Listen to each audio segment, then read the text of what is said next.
Today's webinar is really about to show you what I've learned over the last few years, helping businesses do their own marketing, and where we've seen some massive results when they do it themselves. When it comes to marketing, there's so many different options out there and so many things that you can do and so many people you can get to help you. It just can become really overwhelming. And today is really to try and just really focus. What I found in marketing and sales, that if you focus and you focus for a long period of time, you can get some pretty outstanding results. But the problem is most people in marketing, they're kind of doing lots of different things. And doing lots of different things and stopping and starting is really what can hinder your productivity. So what we want to do today is just focus on the main things that you should be doing to get results in 2022. So the reality is, if you look at the end of last year in 2021, a lot of people we just went through December, and a lot of people had a lot of disappointment, right, in their business or their job. And they look back and they say, well, I didn't achieve all my goals, whether it was in life, something personal, their business, or especially when it comes to business, if you're in marketing, in your marketing. I don't want you to look back in 2022 and look back with disappointment. I want you to look back with, wow, that was a great year. I really grew the business. We really made a huge impact. And there's some basic principles you need to follow this year if you want to have that kind of result. All right, so let's start. All right, so when you get marketing right, there's kind of three major areas you need to invest in to make your marketing strategy work. And I want to cover those three, but you'll see that within those three, there's another three. And that's what today is about. I want to go through the strategy of how to make this whole process work for you if you want to grow in 2022. And it doesn't matter what type of business you have. If you have a B2B business, B2C, e-commerce, a service-based business, these principles are pretty much the same. But if you want to grow in 2022, there's a couple of things you have to do right. I think the first thing is you need to have a flow of new leads. And so having a flow will give you confidence. I think in business, when there's scarcity, we get fearful. And when we have lots, we gain confidence. When we have lots of opportunity. The other thing you need to grow is authority. And in your business and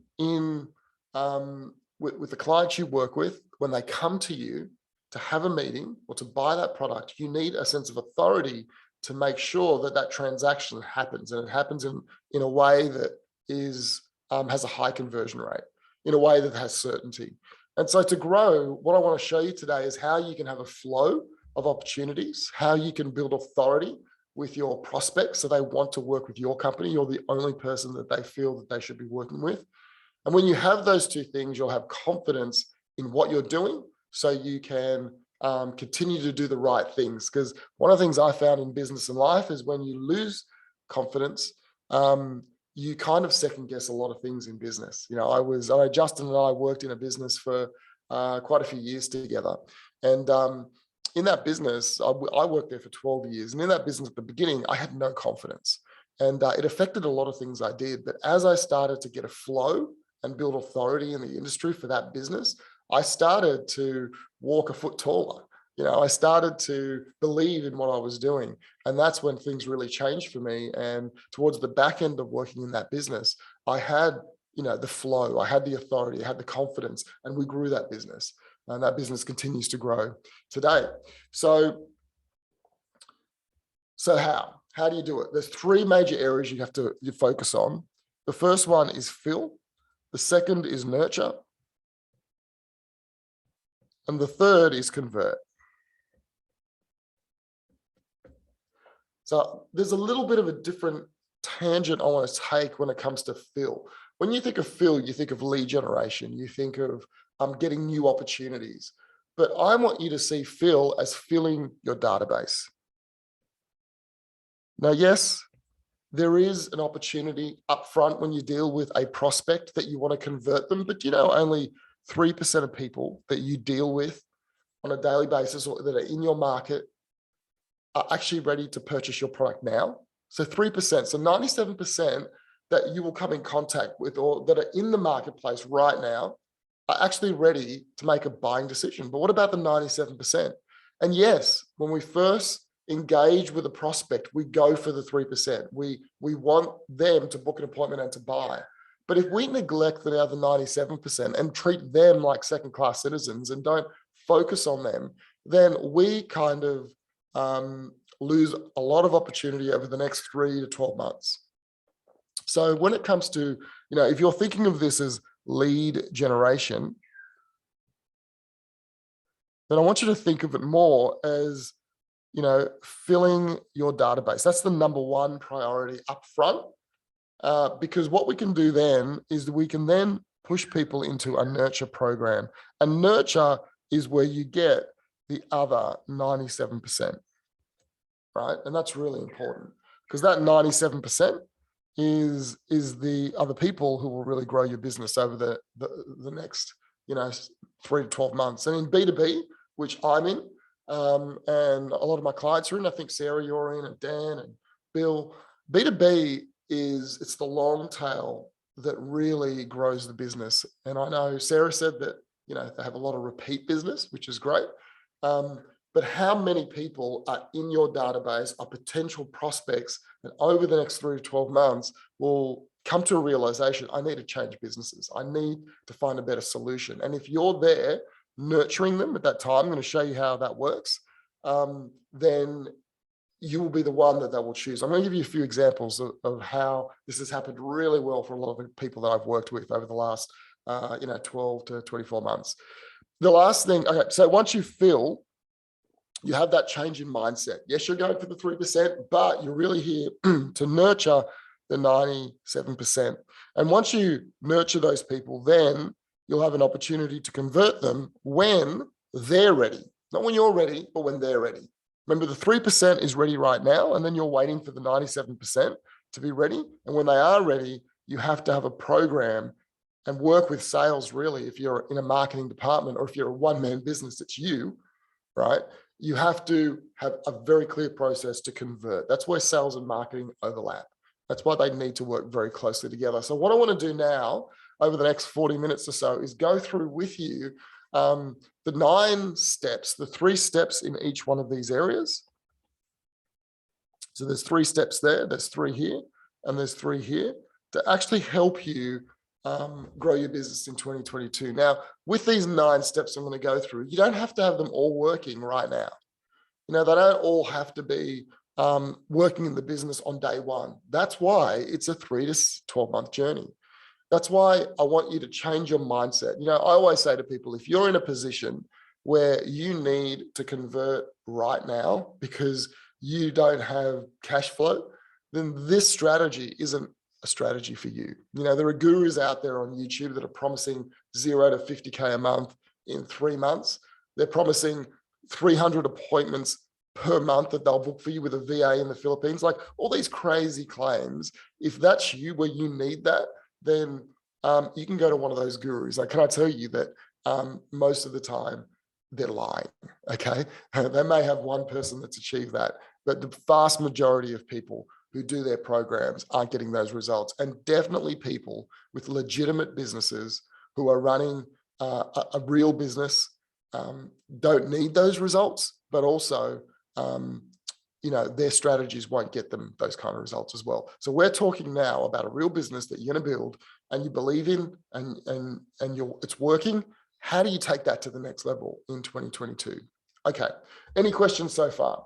So unmute yourself, type it in the chat. I'm looking at the chat, and then we'll move on. So while you're doing that, I'll just say Justin wants to learn what to focus on to start growing an audience. Yep, we're going to cover that. How to advertise to architects and builders. That's good. All right. All right. We'll definitely cover that. How to pick a niche, lead gen, choosing sales. We're going to cover that now, Dan. And then finally, Sarah, growing an audience. So we'll cover that. So I really believe, so both Justin and Sarah want to talk about growing an audience, and I'm really big on that. And I'll tell you what I've done over the last 12 months in my business, not just my client businesses, to grow that audience and to then go into that audience and create a new business for me.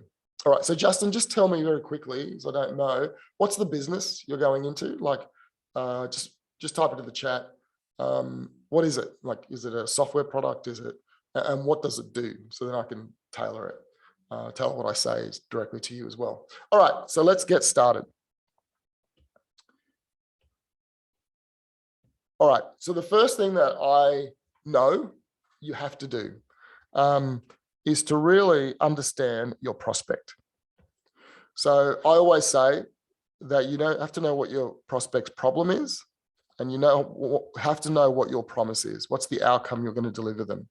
And this is super important, because if you understand your prospect, it will affect everything else around here. If you don't understand your prospect well, most of this other part will be rendered almost useless or ineffective or won't work that well. So the first step is always understanding who your prospect is, why. And Dan, I think, has said, pick a niche. The reason it's important is because when you know what your prospect's problem is, then all your promotion and your emails and your advertising has to focus on that problem. Every single piece of content you create and every interaction you have with your client should be problem-based, talking about the problem, not your business, talking about the problem that they have, not your service. And so a good example is, let me just use an example. Let me try and use an example that you guys have. So let me just use this example. I like this example. If you have a childcare center, right, and you're a mother, and childcare centers, they're a dime a dozen. They're everywhere in Australia. How do you differentiate yourself? You differentiate yourself by focusing on the problem the mother has.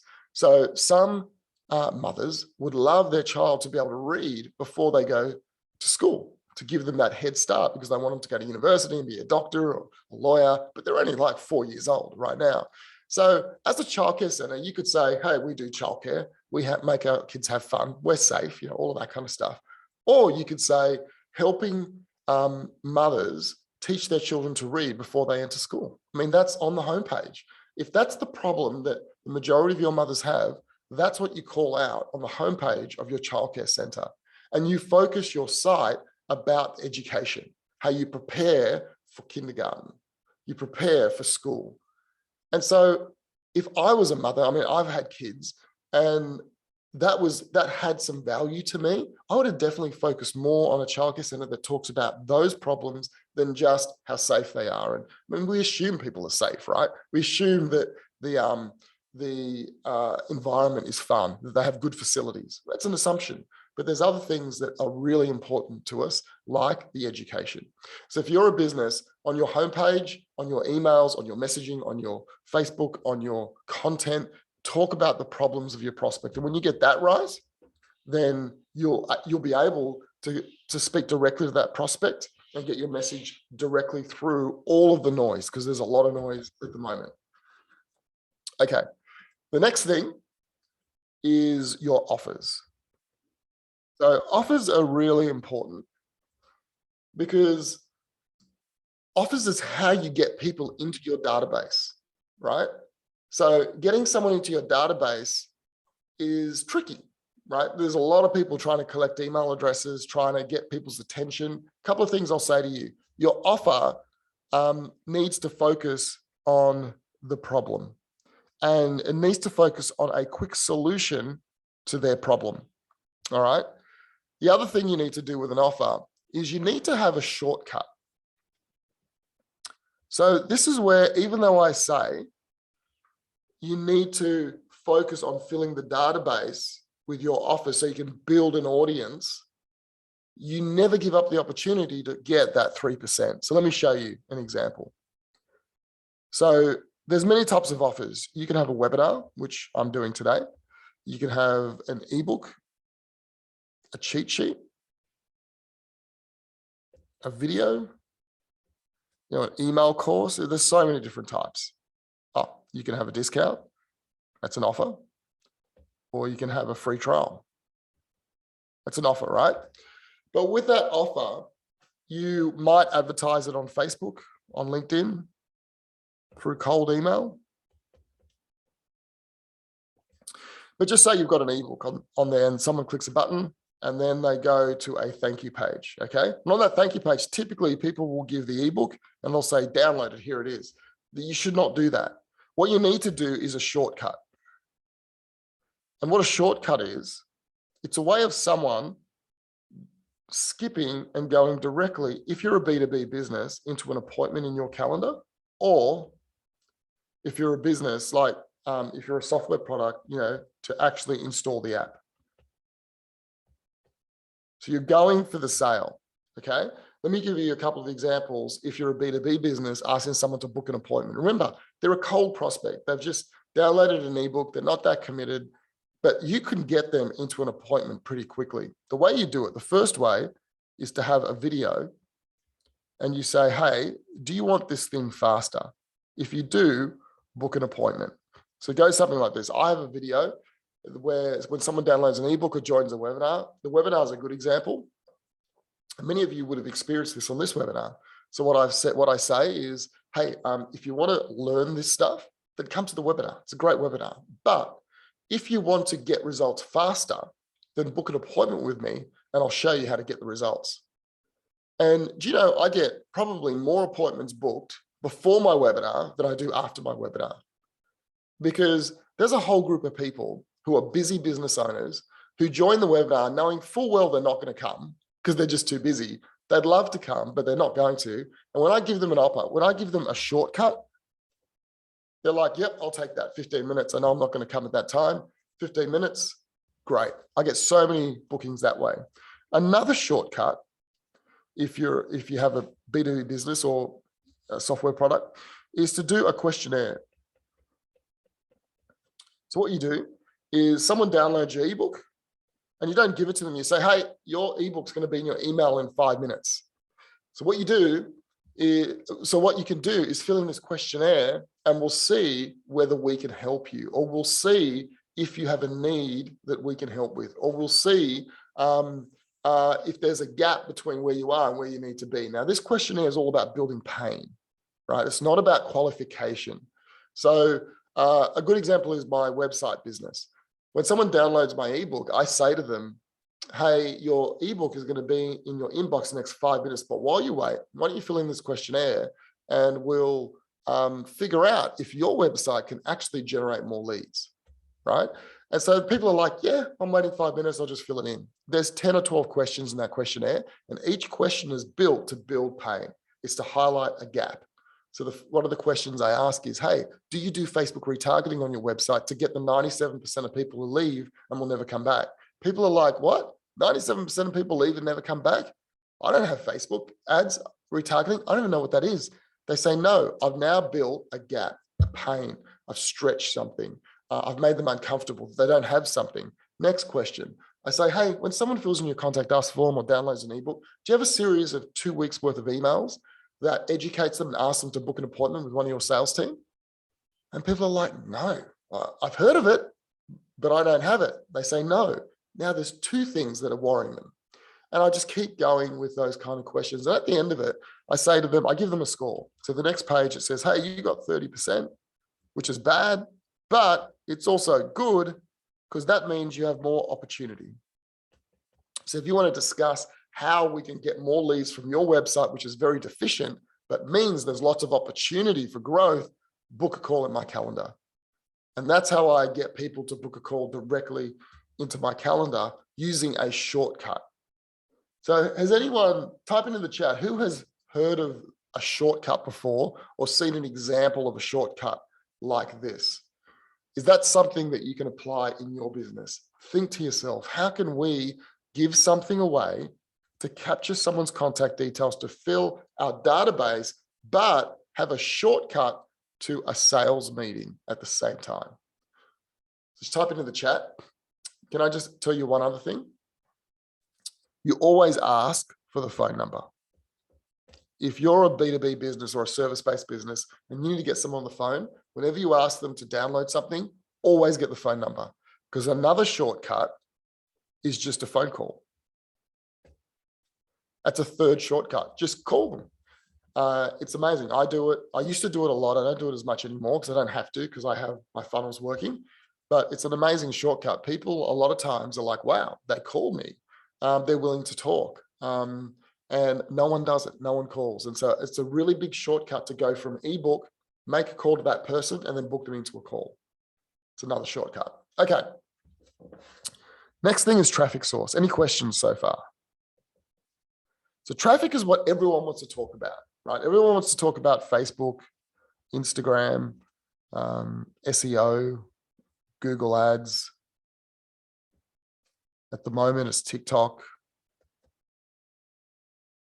The list goes on. There's probably 20 ways. LinkedIn is a big one. I know, Sarah, for you, LinkedIn is probably the path you'll take, or I would recommend, knowing not a lot about your business. I don't know a lot, but I would assume B2B, that kind of small kind of industry, LinkedIn is where you can do a search, find the exact person that you're looking for, connect with them, and then, once you know who they are and what their problem is, you can make an offer, you can capture their details, you can call them, right? Or you can get an appointment with them. So all of this works. Right.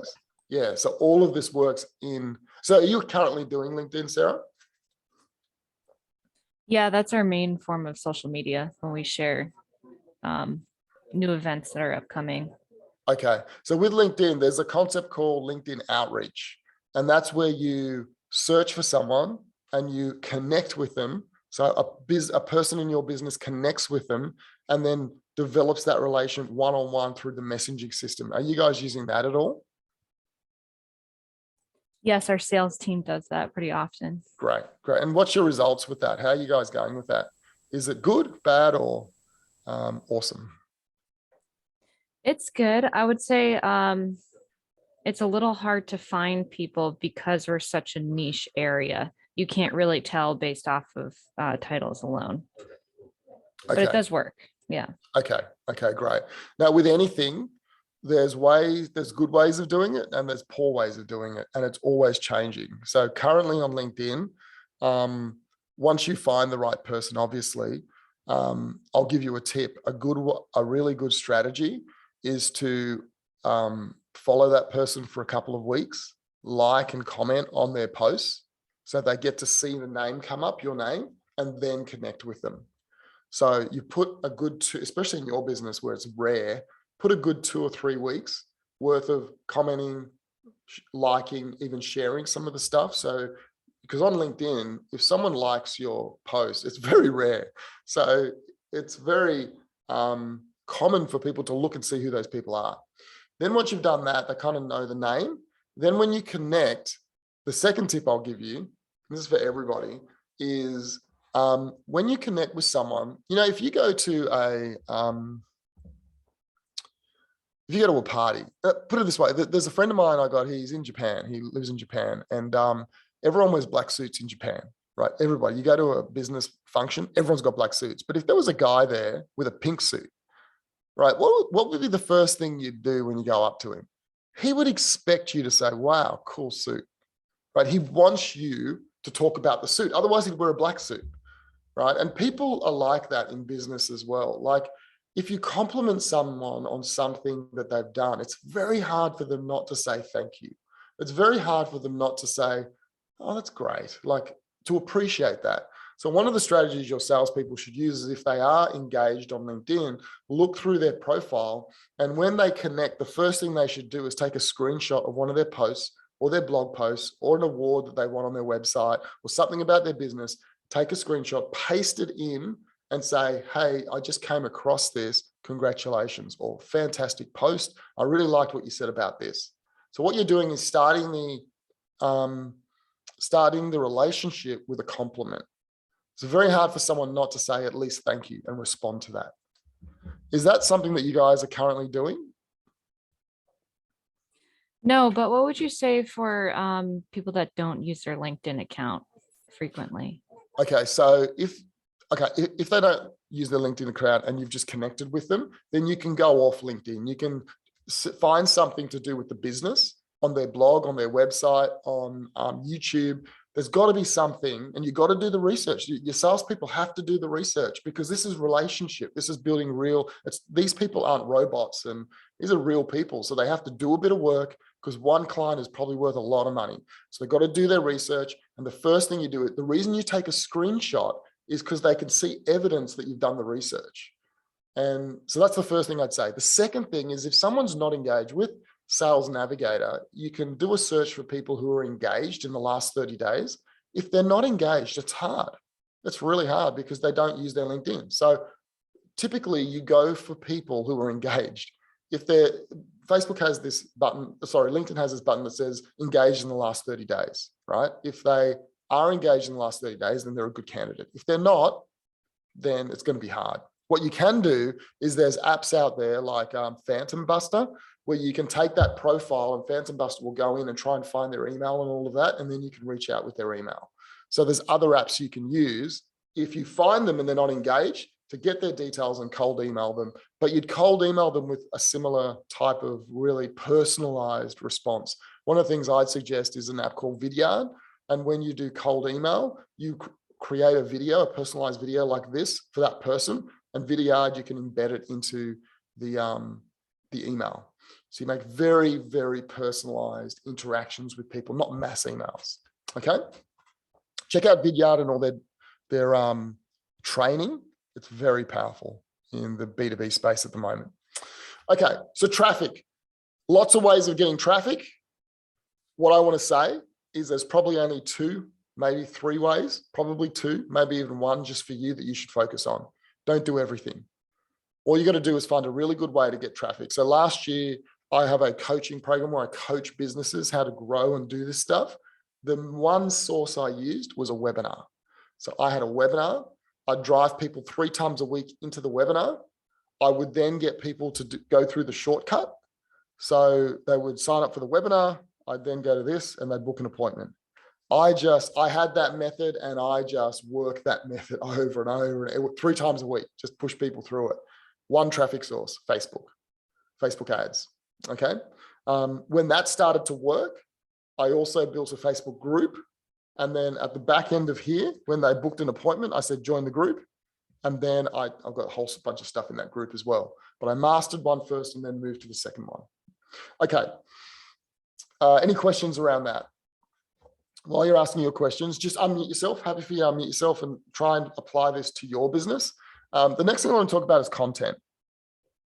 So in the B2B space, B2C, content is just something that is so important. You know, last year I created a lot of videos for my business. And although I only have a few hundred subscribers on YouTube, I didn't create it for subscribers. I created it for my prospects.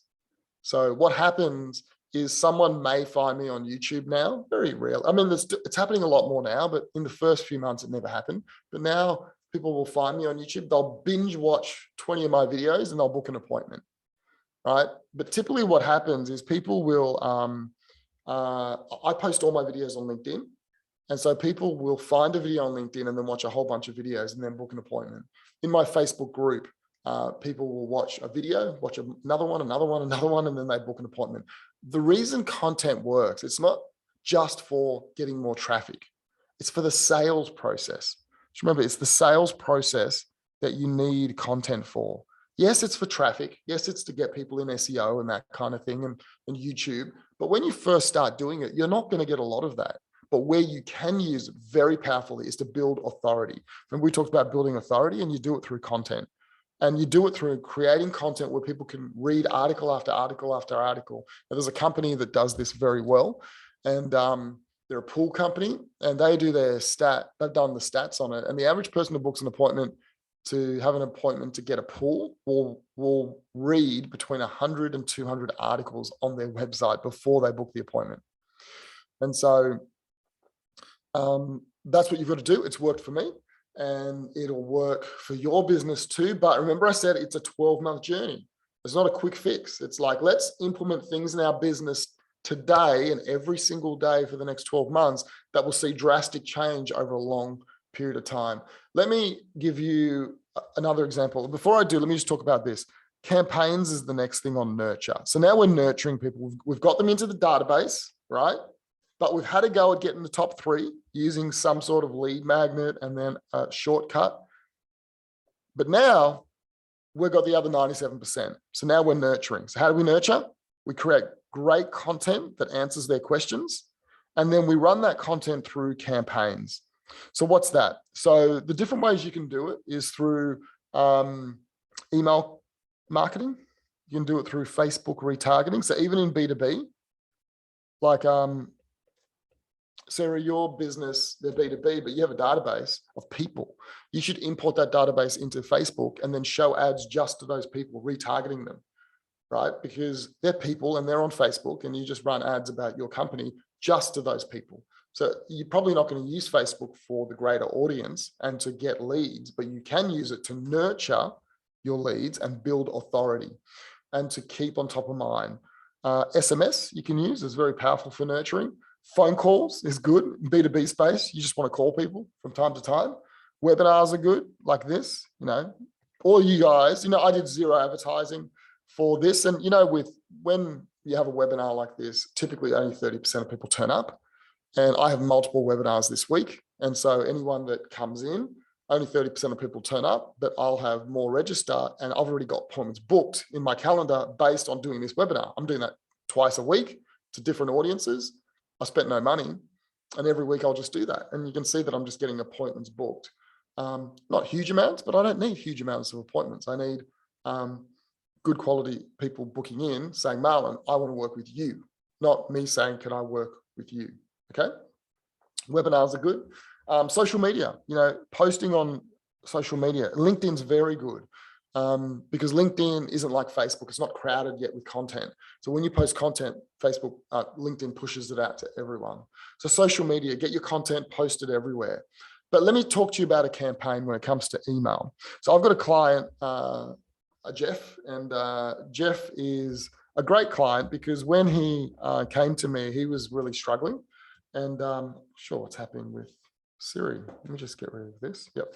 So he's got a property development company. He was really struggling, and I've been working with him and coaching him for about 2 years now. And the difference today, his business is thriving. He's employed a lady called Lisa, and they're growing the business. We have to turn campaigns off now with him time to time because he says, Marlon, I'm just too busy. I can't, literally don't have the hours in the day. But the way he's been able to grow his business is through this strategy. So firstly, we figured out who's his prospect, what their problems were. They were people who want to invest in property because he sells properties and he makes a commission off those properties. Each deal takes about 6 months to complete, and each property is worth about 20,000, right? He created his offers. So we had some offers for first home buyers and for people who want to invest and lead magnets and all. And that's how we filled the database. So we got about 600 people, I think, into the database. And for the first 6 months, he only went for the 3%, which I wouldn't advise, but that's what he did. Only went for the 3%. And then after 6 months, he started going for the 97% through nurturing, right? And so the traffic source we used is just Facebook for him. It's pretty easy to find people who want to invest in property on Facebook. So, right, so one traffic source, that's all he did. But where he really started to thrive and the business started to grow is when he started to nurture. When we went for the 3%, it was hard. He was calling people and people weren't picking up, and it was a long sales cycle. Where it changed is he decided to send 2 emails a week, right? Well, I told him to send 2 emails a week. The first one was an educational email. It's a video where he taught people taught them about property investment. And the second one was on a Friday. He'd say, this is the property of the week. And he started to nurture his database of 600. And what he found after 3 months is that people would start booking appointments in his calendar. And it started out with 1, and then in a month 1, and then 2, and then 1 a week, and sometimes 1 a week, and then sometimes 2 a week. But they all came out of this email list. And when he got on the phone with them, he'd always ask, why did you book the call? And they would say to him, Jeff, I've been getting your emails, for the last 3 months. Thank you. I really appreciate it. I love getting them, and I'm ready to buy a property now. And he'd get someone else who said to him, he said, how did you learn about me? He said, oh, my friend, John, he's been getting your emails and he told me you're the only person I should speak to on the coast if I'm looking at buying an investment property. So this person, John, was on his email list, has never spoken to Jeff, but recommended Jeff because of the great content he was sending him on a regular basis. And this is the power of nurturing your prospects, trying to get that 97%. And now Jeff consistently every week will come to the coaching call and say, I've got another one. I've got another one. Hey, he's always got a story about someone who's been watching him, not calling him, and then just books an appointment when they're ready. What I love about this is that none of these people have called Jeff and patted him on the back. No one replied to their email and said, good work, Jeff. They were all silent, deathly silent, until the time they needed to take action. And that's the power of nurturing people. Now, Jeff nurtures through email, nurtures through Facebook retargeting, and he has a couple of phone calls in there as well now. So he's really built this up on social media. So he started just with email and he's built it up. But that's the power of nurturing. And that's what I think in every business this year, you really need to focus on. And then the last thing I want to talk to you about is in this section is cadence. So when it comes to marketing, it's all about doing things on a regular basis. And so what I suggest you do is having a calendar, and every month you have your weeks, and then you put in what you're doing every single day. So for me, let's just talk about me. I have a webinar every Thursday. I do a Facebook Live every Wednesday. I send an email every Wednesday. And I send an email every Sunday. So I didn't put Sunday in here.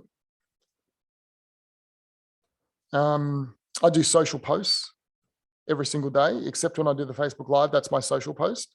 When I do my webinar, I'm promoting the webinar. So you can see I've got my social posts every day. So I've basically planned everything out and I have a cadence for everything. And that's why I believe over the course of a year, if you set your cadence and you set the things you're going to do and you chip away every single day, you will grow the business. It's about consistency. I believe that you can do the second or third best marketing strategy with the second or third best product, with a second or third rate client.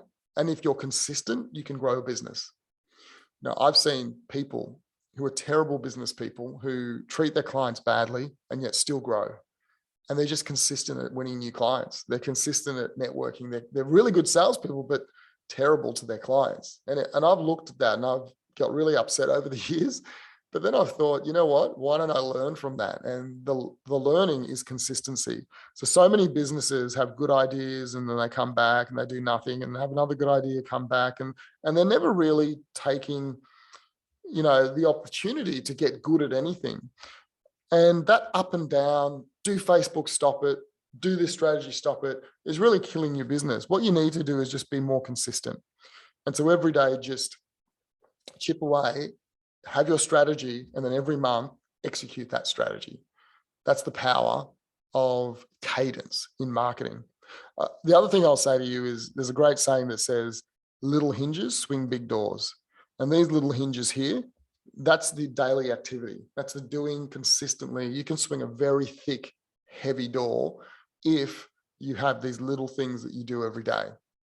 And the last thing I'll say is a lot of people underestimate what they can do. They overestimate what they can do in a month and underestimate what they can do in a year. So I want you to look at the year now.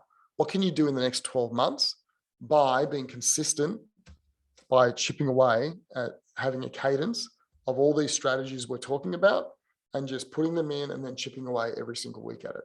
All right. Any other questions? Just unmute yourself if you do have any.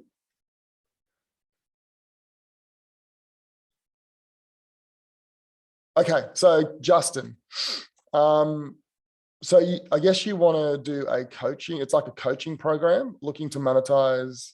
So building a game and streaming the entire process via YouTube, looking to monetize it via subscriptions for learning and access to how to switch from being software developer to a game developer.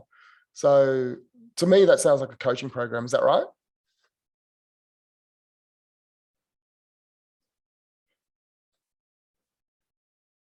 So just unmute. I'll just unmute it. It's quicker and easier. Yeah.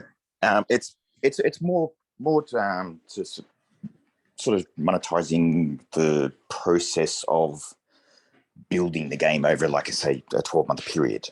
So it's, as I build it, I build up a community, and I sell access to be able to get more in-depth pro information about what I'm actually doing and how to actually get that. So I'll stream it for free. People can just view the content. I'll release the game for free, and then eventually work out how to monetize via in-app purchases and stuff like that. So you're going to make your money off selling the game or selling courses on how to become a game developer? A bit of everything. The game is probably the outcome, but the game will take 1 year to 2 years to be realized. So I'm trying to look at, can I monetize that process for that? I've been following a few other people's examples, being is they've spent 1 year building a game, then launched a Kickstarter, and they've launched a Kickstarter at the year mark, and suddenly got an injection of $50,000 really quickly because people have followed them and built up that trust for that year, learning how to do the game. And seeing that they're actually progressing in the game every day, and they're actually building it. So they've got traction, and I can see, yes, I can see they're actually still building it. They've been building it for 1 year. It's not like it's going to be a fake Kickstarter kind of thing. Yeah. All right. So what I'd say to you is there's 2 income streams there. The first one is the game at the end, but that's a long-term strategy. You're not going to see any money from that until it's done. And that's high risk. No one may buy it still. But another income stream is build up a follower base of people who are watching you, and then sell them some sort of coaching or program to teach them how to do the same thing. A lot of YouTubers are doing that. And that's kind of what I do. Like I have a marketing agency, and I coach people to do the same thing, and they watch me and they watch my content. They're like, Marlon, I'd love for you to teach me to do it. And I have a program, and that's very lucrative to do that. And so if you're going to spend all that time building, then other people will be watching saying, could you show me? That's the natural next question. And then you can sell them something. So this strategy we're talking about here works really well, because you'd say, who's your prospect? What do they really want? Do they want to leave their job? Do they want to create something? You'd create an offer at the end of every video to get them into the database. Like, here's a cheat sheet if you want to become a game developer. You'd find out your traffic source, probably YouTube. You could use Facebook ads. Facebook ads is very good to get developers. We've done that. The business we worked in before, we did very well. You'd create content. Now you've got the content. That's the content you're creating. And then you just email it to that list. Every time a new thing comes out, every time you do something new, you email them. And then you'd have some offers that actually, so you'd have your cadence. Every week you're doing certain things when it comes to marketing, getting your name out there, getting people into your list. And then you'll start to convert. And that's where you'll create some sort of mini course. It might be $99. And then you'd start offering it to all the people you've nurtured, who are in your database, who know, like, and trust you, right? So that's kind of very short, like in literally 2 minutes. That's what I would say. And I know that would work. That's what I do. And I've seen a lot of other people do it. My friends do it. Okay. So I'm just trying to fit in what we're talking about today into what you're about to do. Okay. Hi, Marlon. It's Adrian here. Hi, Adrian. How you going? Good. And so we sell letterboxes to builders and architects who specify us to the builders. But it's been a compulsory item for them, but it's the last thing they think about because it's the last thing they put in. So any suggestions on content for? Yeah. So basically you sell letterboxes to people who are building units. Correct. Yeah. And you're saying they don't really care. That's the last thing they think of. Unfortunately, that's right. And when it comes down to it, I've lost, for a $10,000 item, I've lost business for $200, because they go, yeah, that's the lowest one. So it's a very cold tendering process sometimes. Yeah. Yeah. Can I just say, yes, it appears that you got a problem there, but you have to build the value. Can I just tell you about my business, like websites? I build websites, and it's one of the things I do. And you can get a kid to build a website for free. You know, they'll build their uncle's website for free. I'm competing against that kid, and I'm competing against someone in Pakistan who'll do it for $200 and do a very good job. And so I'm kind of the same thing. Like, no one really wants to spend money on a website. Like, it's almost a commodity, you know, and people don't see value. Some people do, like big companies do, but small business owners, a lot of them don't even want to spend the money. So it's a very similar industry, but I make it compelling. Like, if you go to my website, thesalesdrivenwebsite.com, and you read through there, you'll be convinced that your website's the number one thing that you should be doing right now. So I have a way of convincing people how important it is. So yes, you have a problem, but don't worry about that. You have to find a solution. I had to rack my brains on how to make a website, you know, 20 times more valuable than someone in Pakistan, 30 times more expensive, where people want to pay it, you know, and they do now, but it wasn't easy. And still I get people who don't care. But at the end of the day, the vast majority of people never ask me for a discount. So that's the other thing. Like, I'm so much more expensive than other companies. I've never been asked for a discount that I can remember. Like, can you do it cheaper, Marlon? Because when I talk about the value, you know, they're like, that makes sense to me.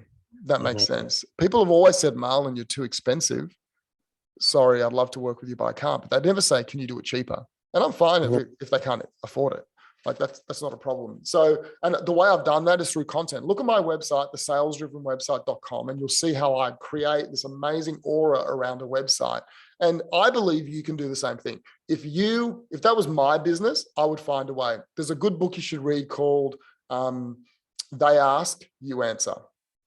It's about creating content in a commoditized market at times, and creating value where people want to work with you, and they do their research, and you're the only person that they want to work with. So yes, it's hard, okay? But you can do it if you care enough. Like, how much do you care? How important is this business to you? And if it is, then you'll figure it out. But anyway, that's just the strategy, but hopefully you can read between the lines, and obviously we'll have more webinars. I can talk to you more about this, but I have no doubt that you could do it. I would do it, and I have done it in my industry. Okay. Thank you. Okay. All right. So before we finish, there's a couple of things I want to go through with you. I think we've got a few minutes left. Yep, 10 minutes. So the next thing I want to talk about is your sales process. And I know some of you have salespeople and some of you it's you, but you really need to have a process. So a very clear process that you take people through. And so many businesses don't. They freestyle it. And that's the worst thing you can do. My sales process is very well defined. You know, I take people from a YouTube video or a Facebook ad or a webinar onto a 15-minute call. That call is fully scripted. I then take them to a second call, which is an hour. It's fully scripted. And then I ask them to buy. And I do not deviate. I improve, I enhance, but I do not deviate now that it's working. And do you have that in your business? Do you have a very strict sales process that you know the conversion rate of? And so that's very important when you're dealing with marketing. If you're going to do all this work to get someone into your list, you know, from Facebook, you're building content, you're nurturing them, and then they get on a call with you, and then you just drop the ball because marketing doesn't talk to sales, or sales is lazy and sales has always done it this way. Now, you have to be very, very switched on with sales. And I believe any marketer should be a proxy salesperson. They should be, you know, when I work with my clients, I work with the sales team and I hold them accountable. I'm like on their back. Like, I've got a client every week, we do where the leads came from. And I'm like, okay, tell me about what's the stats from the salesperson. Are they converting it? And I spend more time talking about sales than I do about the campaigns, because the campaigns work. But we're like, how many leads did we get? How many phone calls? How many sales? Okay, what are they doing wrong? Why did it go down? And that sales process is super important. So someone like you, Justin, your sales process is going to basically be online. It's going to be a landing page that's really well written that gets someone to actually purchase the $99 course or the $199 course. That's your sales process. And you drive traffic into that page. And when they get to that page is your salesperson with a video of you explaining the program, why they should do it, what's the problems they've got, how it solves it, how they can have a better future. And then once you optimize that page over and over again, you should be able to send someone to it and know that every 2 out of 10 people will purchase that product. If you're like Sarah and you have a B2B business, then you need to be working with your sales team. One of the great things you do is you create content that your sales team can use in the sales process. So it builds authority for them in the sales process. That's how you embed yourself in. You help them with content that answers people's questions, and then you have more of a say in how they behave. And that's how you build. So the last 2 things is team. As you grow, you'll need a team around you. But the more important one is you. I just want to talk about you for a sec. What I've seen holds most people back in marketing is the business owner. It's you. If you're the marketing manager, it's you. If you're the one-man band, it's you. If you're the owner of the business and you do all marketing, you're the person that is going to hold this process up more than anyone else. And there's a few reasons. One is some of us have this shiny box syndrome, right? We always want the latest thing and we can't get out of that. You need to break that. And I know it's easier said than done. Others of us have this ability to start something but never finish it. And so what we do, there's a great saying that says you only get paid for what you finish, not what you start. And in marketing, it's so easy to start SEO and start Google Ads and start TikTok and start an email campaign, but we never finish it and then build it into a cadence. We never embed it into the business. And if you can't do that and you don't do that, then this year is not going to be a great year for you. A lot of it, I don't love mindset stuff. Like I went to Anthony Robbins when I was younger and, I really like that kind of thing, but I don't believe in it, right? I believe in just getting down and being consistent, but there is something to mindset. You really do need to look at your mindset and think to yourself, why have I not been successful in this area to date?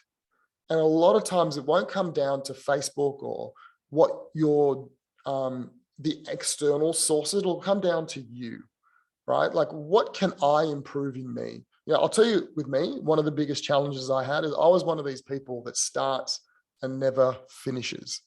And one of the things that's really revolutionized my life is when I realized I only get paid to finish.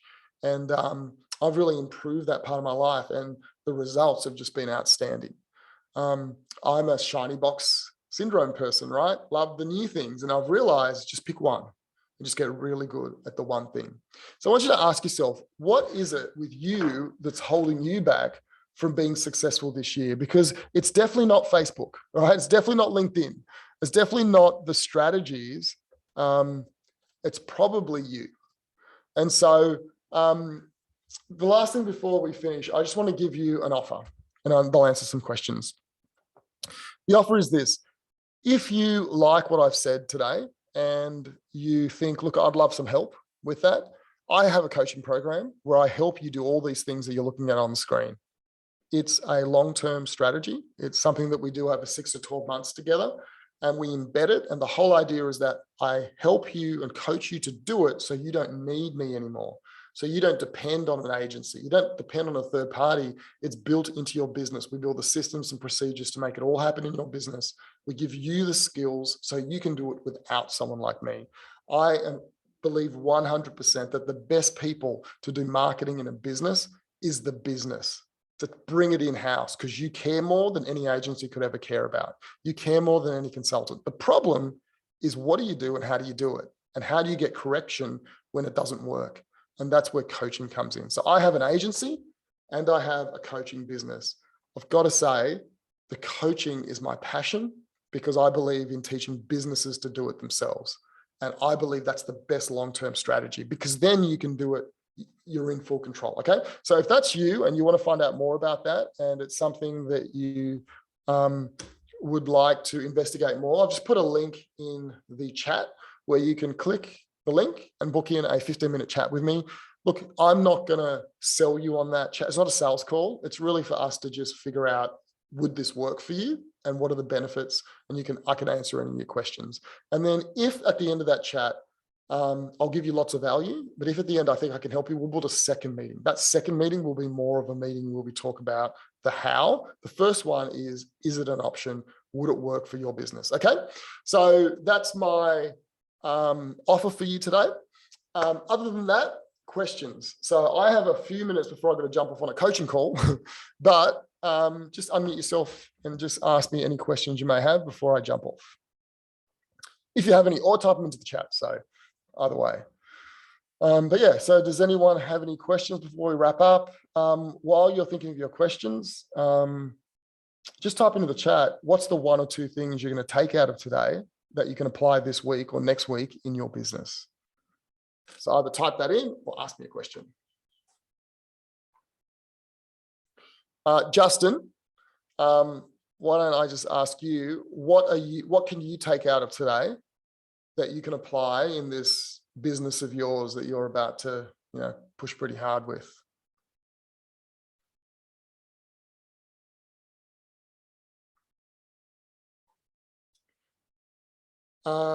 If Justin isn't there, what about you, Sarah?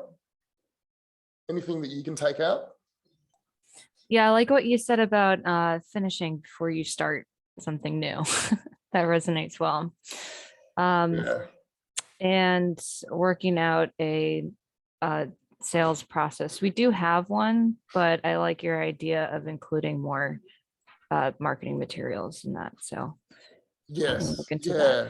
So one of the best tips I can give you is to get sales involved, is to say to them, what's the top 20 questions people ask you or 10 questions people ask you during the sales process that if you need to just keep answering, and then you create with them a blog post or an answer or a video on each one. And then you say, when someone asks you that question in an email or after a meeting, send them this. So now what you're doing is creating great content for your business, great content for your funnel that you can send to people during the emails that you send them, and also great content for your salespeople. And you get the salespeople to help you create the content. So now you're embedding all these things together, and that content will be your best content. I'll just do one more thing before we go. If you can see my screen.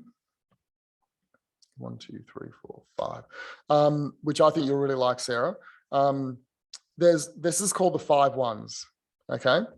And what you need to do if you want to be successful this year in any part of your life, not in a part of your life, but in marketing, is this. You need to choose one client. So one client that you can help, right? And you need to choose one product or service that can help them solve their problem.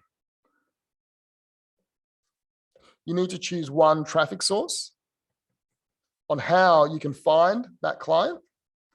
You need to choose one conversion tool on how to convert the client. So that conversion tool is obviously a sales meeting for you. For you, Justin, it's a sales page. For I know Dan and Bill, it's a 2-step sales process, 15-minute call, then a 1-hour call. And then you need to do all of it for 1 year. 1, 1, 1, 1, and 1. And it's super important that the key to this is the one. Don't pick 6 different types of clients. Don't pick 3 products. Don't pick 19 traffic sources. And don't pick, 3 different types of conversion tools. And don't do it for 1 month. Right? What you got to do is one client, and every month you increase your understanding of that client. You get a bit better. Every month that product, you enhance the way you describe the product, the way you sell the product to the client. Each month you get better and better. If you choose LinkedIn, at LinkedIn, you enhance the process, how people are reaching out in your business, or if it's Facebook. Every month you look at your sales process and you tweak it and enhance it and make it better. And if you do that all over a year, and every month you're increasing one part of it by 5%, by the end of the year, you will be amazing at just pushing people to the funnel. That's what I did. My client was web designers last year. My product was my coaching program. My traffic source was Facebook, and my conversion tool, well, I had a webinar to get them in the call, and then the call was a 2-meeting process. And I ran this webinar about 50 times, right? And I was so good by the end of it. And so that's what I think you guys should do. And then when you've mastered this, it might take you a year, it might take you 3 months, then you can choose a second product. Or maybe, sorry, client. Maybe keep the client and just choose a second traffic source. Try Facebook instead of LinkedIn. So you can swap them out and enhance it, but only once you've mastered it. Then you move on. Okay? It's what most businesses don't do. All right, guys. Well, it has been awesome. I have to go because I'm a little bit late, but Dan says consistency is key. Compelling content, AP says, to nurture. Very good. And then the nurturing is most important to me, building the trust. Yeah. Justin, with what you're doing, it is about the nurture. It is about building trust, and it is about getting people to come back. All right, guys, have a great one. I look forward to chatting to you if you guys want to chat. Otherwise, I'll be sending you more emails about these webinars. Happy to see you on another one. All right, bye. Thank you. See you, Sarah. Thank you. See you later.